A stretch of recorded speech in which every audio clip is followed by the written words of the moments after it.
of the Anglican Church, because she's bound to it through the oath of succession. There are various legal provisions which mean that the monarch cannot be a Roman Catholic, and she can't. Must make public declaration that he or she is a Protestant, must join in communion with the Church of England, must swear to maintain the established churches of England and Scotland. In addition, statute law requires the monarch may not retain their throne if they marry a Catholic. Again, if Prince William gets involved with Kate Middleton and she's a Catholic, we're not going to know about it. If she has children, we're not going to know about it. Because she's probably out of the public limelight, because maybe people have realised, oh, she's a Catholic, he can't become king. If they marry, and any heir that marries a Catholic is removed from the line of succession. The legal provisions are contained in statutes. Again, it confirms the Glorious Revolution, the Bill of Rights and the Act of Settlement. The preamble of the Statutes of Westminster 1931 is thought to require assent from all the Commonwealth countries, or at least 15 of them, which would train the King, as she's called, as head of state. This is the problem with Dr. Evans' bill, because he needs to get assent from all 15 members of the Commonwealth, which he ain't going to get. Because the Statute of Westminster is essentially a merchant admiralty dictate, which is all the funds from all their vassal kingdoms, all the money comes in through this statute. Everything that's owned by the Queen, all their land, all the subjects' taxes, goes through that. It all goes through the what they call the Imperial Conferences in 1929, which was basically how do you let countries self-govern themselves. They're called self-governing dominions. So you have statute law, like America's a vassal kingdom. Canada is, South Africa, Australia, New Zealand. All of these are vassal kingdoms. Altering the succession of the crown, going to have a huge problem, as Jack Straw gets asked the question. How are you going to change these laws relating to the royal succession? And he says, quote, the government has always stood firmly against discrimination, you know, the oldest nonsense in the book, including against Roman Catholics. The law of succession will be a complex undertaking involving amendment of repeal of a number of items, requiring the consent of legislations of member nations of the Commonwealth. We are examining this complex area, although there are no plans to legislate, and there won't be. They don't need to. This is an instrument. The Commonwealth is a company, and people are subject to this idea that there's a Commonwealth when really there isn't. It's just a company. It's a big corporation.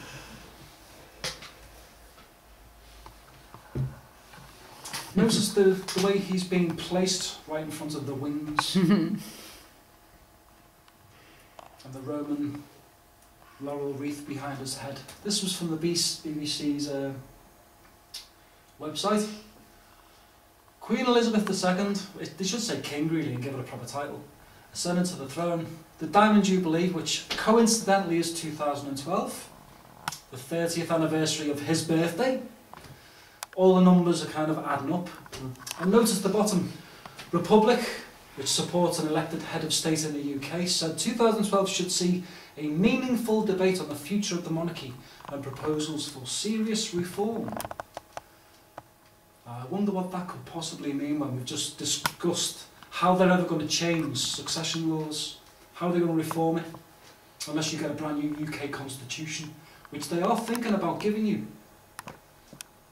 I've seen the legislation. They're actually trying to repeal the European Communities Act, which I don't even know why, because they've tried for ages to get us into the European Union, and the first thing they'll do is repeal it. So whose authority going to go under? UK Constitution, maybe? Be slaves to a private company? I don't know. I'll let you judge what that symbol means, but he does it. He could have been joking about, we don't know. But he's important. I think personally that he will take the throne and the Queen will abdicate to Australia, where she will take Queensland and Victoria. Personally, that's my opinion. I think she will, because there's no reason for her to stay in England as she's completely devolved the power and he becomes a statesman. Because he's had 3 disciplines given to him. He's had army training, he was on the Iron Duke ship doing the Navy, and he's also in the Royal Air Force. So he's had 3 disciplines which Egyptian monarchs used to do. They'd always train their children to be military men. He fits that mode. His brother Harry is kind of like cannon fodder. He's always been on the land, doing the ground thing. Page 15 of the same thing. Our mate Tony Blair in 99, he gets asks a couple of questions. You know, allow members of the royal family to marry a Catholic without losing their right to inherit the throne, and allow Roman Catholics to inherit the throne if he will make a statement. Interestingly enough, he says, the government, not the UK government, but the government, have a heavy legislative programme aimed at delivering key manifesto commitments. Notice the places where he likes to focus his concentration on: health, education, crime and reform of the welfare system. And they are. They're absolutely crucifying the welfare system. To bring about change to the law on succession will be a complex undertaking involving amendments or repeal of a number of items of related legislation, as well as requiring the consent, again, we've discussed the word consent, of legislations of member nations of the Commonwealth. It would raise other major constitutional issues. Quote, the government have no plans at all to legislate in that area. They'd rather hammer you with that. Health, education, crime and welfare. And they will, and they are. Getting close to the end of this first part, if you want to have a beer and a smoke and such. Manifesto.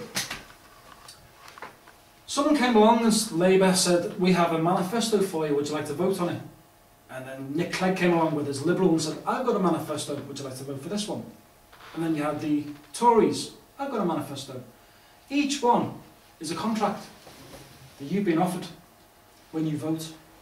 And what it says there, a formal written declaration promulgated by a prince or by an executive authority or a state or nation, government, proclaiming its reasons and motives for declaring a war or for any important international action. So what did you vote for? Question, what did you vote for? Did you vote to go to war, and how are you going to fund it? That's what that says. That's maritime law. So manifesto commitments means that's how much they're going to give you these things they're going to declare to you. We need to do this for children, do this for the welfare. No, it's for war. Even though we've never declared war on anyone. We're in a war on terror. We're on a war on knife crime, war on drugs. But it's all in the manifesto. So who's the war on? You. The war is on you.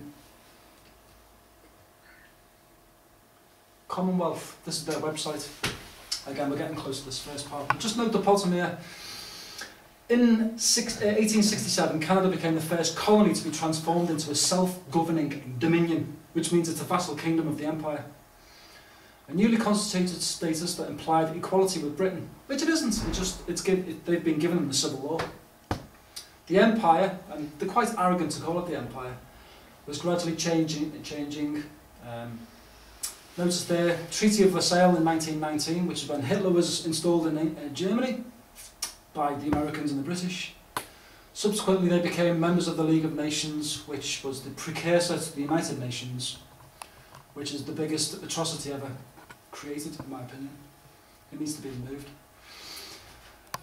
Conferences of Dominions begun in 1887 and resumed at the Imperial Conferences in 1926. The Prime Ministers of the participating countries adopted the Balfour Report, which I mentioned before, which defined the Dominions as autonomous communities within the British Empire, equal in status, in no way subordinate,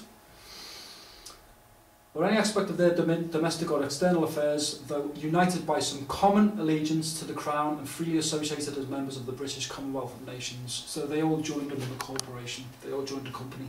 The Balfour Treaty that established Israel.